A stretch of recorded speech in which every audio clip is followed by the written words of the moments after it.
Hi guys, and welcome to the Bristol City vs Sunderland match preview. Well, I say preview, I'm just going to have a little bit of a ramble. I guess it's hard to get myself motivated to make these previews and reviews to these games because they are essentially throwaway games. And after watching the pre-match presser yesterday with Rodgers, I feel like he's absolutely approaching these games as throwaway games as well. Now, I know in recent videos I've been bitching and moaning about, momentum, getting a winning mentality going into the playoffs, which isn't the be-all and end-all, but of course it's preferable. I guess I'm not withdrawing that feeling. I'm not withdrawing those thoughts and those things that I've said, but I guess I am becoming just more accustomed to the fact that Rodgers is going to rest players. We are resting our best players up until the playoffs. And like I said in previous videos, though, this is my sort of point with it, which, again, I understand not dropping players, resting our best players for the playoffs. We've done it now, and that is what Rodgers said. He pretty much said, look, we've done brilliant this season. We've achieved what we wanted to achieve. And he did say we're looking forward to those two games, meaning the playoffs.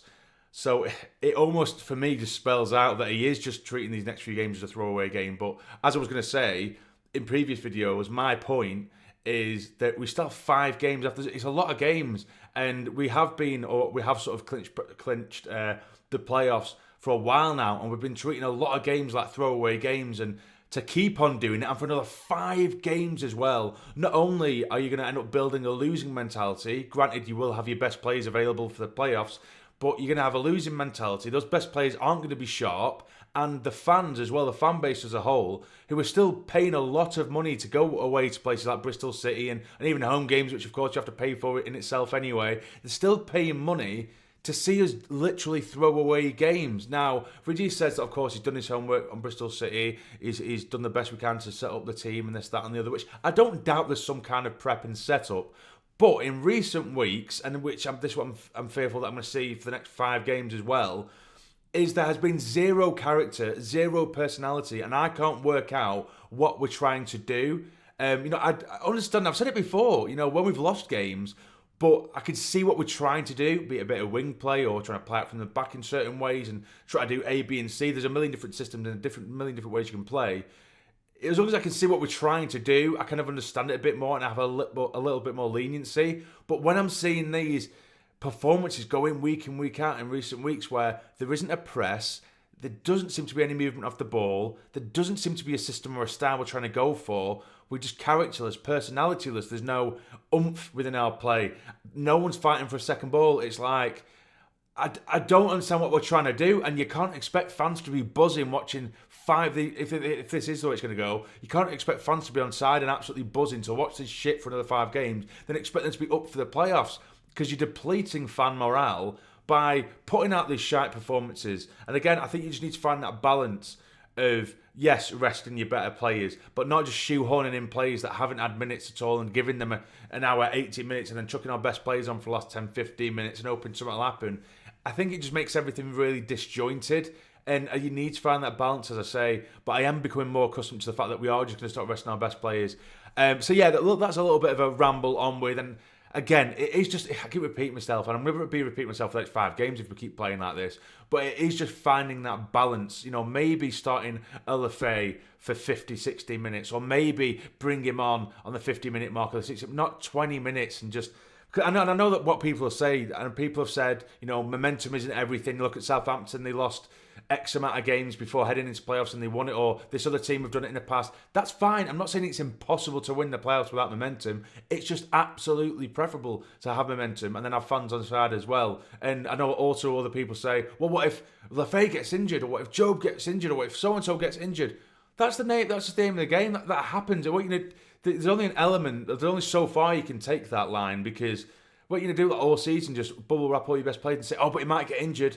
And again, I know that these 5 games aren't anywhere near as important as the playoffs itself, but you can't expect 5 games or however many games it's going to be with non-starters playing for 5 games, or mainly non-starters or some non-starters, and then all of a sudden the first leg of the playoffs come. You stick our best players on the pitch and just hope that they're going to play the system perfectly that he wants on the day when they haven't played a system for weeks and weeks and weeks, or say, oh, I want you to play as well as you did 3 months ago, because we let our foot off the gas months ago anyway, didn't we? So go on, do it. It doesn't work like that. You need sharpness. You need to get some minutes in the tank of trying to play a certain system. If that makes any sense, I know I'm rambling. I'm just concerned. That's all it is. I'm a concerned fan.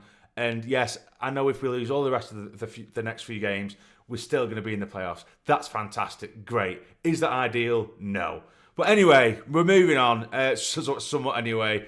Bristol City, they are in fantastic form, and they've really, really impressed me in recent weeks. They're just a really well-organised team, and a team with grit and determination that don't stop until the final whistle. They fight for everything, which is something we haven't been doing. So I am concerned, or I'm a little bit worried about this game on Friday, tomorrow, as I'm recording this. I think they've lost one game since early February, and that was against Burnley. They've beat some big teams, West Brom in there, and just to name a few, some really big performances over the last couple of months from Bristol City. And I'll be totally honest, I was going to do my preferred 11, but I genuinely just don't see the point, because I know that he's going to throw in a lot of players that just need minutes. So I'm not really going to do that. But I will say that we do have some injury news. I should have probably started with that. But we do have some big injury news. So Job is back. However, he did say that I think he's going to put Job on the bench for Friday. Lafay, there's rumours that he's going to be on the bench as well. So I can't imagine him starting. Apparently Dennis Serkin should be fit for the bench by Monday. And I think Alessi and maybe Dan Ballard could be back for the playoffs. Whether they'd be used or whatever, I'm not too sure. But that is some brilliant news. Everyone is coming back towards the back end, but these players, yeah, they do need to be sort of... There's not really time, is I was going to say they need to be sort of nurtured in and slowly bedded into the team again since their injuries, but there isn't really the time to do it. So maybe with a couple of games left, throw your Serkin in, throw your Job in, throw your Ballard or Alessi if they're ready to give them some minutes before the playoffs. Then we have some fit and sharp players at the ready to go. Do you know what I mean? So yeah, that's brilliant news injury-wise. Absolutely fantastic news. But in terms of my prediction for this game, it makes it sound like I'm being really, really negative, but I can't see anything but a defeat, personally. I think if we play anything like recent weeks, they're going to steamroll us because they are still fighting. They have something to fight for, and we're playing with a team that are already on the beach at the moment.